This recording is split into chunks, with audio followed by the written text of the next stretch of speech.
Dr. Martin Luther King Jr. said, "The person who passively accepts evil is as much involved in it as the person who helps perpetrate it." This brings to mind the idea that what we permit, we promote. When thinking about community accountability for acts of hate that occur in our town, we have to remember that there is no neutral place to stand. Everyone is involved, and if you're not working to disrupt hate, then by default, you're working to perpetuate it. Accountability calls us to acknowledge that we all have skin in the game. We all have a role to play. So who are the players? There are the perpetrators, the bystanders, the beneficiaries, the victims, the perpetuators, the allies, the protectors. We must be accountable for the ways in which we perpetuate harm when we permit it.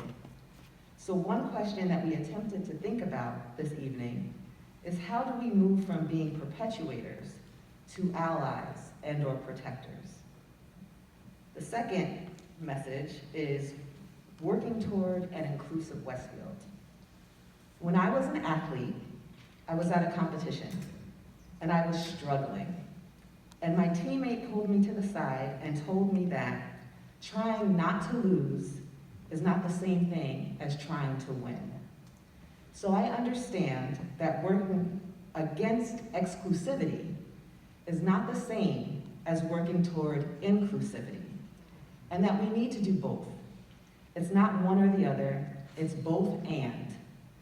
And so in working toward an inclusive Westfield, we need to consider that the actions that take us from being perpetuators to allies and/or protectors will most likely cause some discomfort. These actions will require us to step out of our comfort zone. Dr. King stated, "The ultimate measure of a person is not where they stand in moments of comfort and convenience, but where they stand at times of challenge and controversy."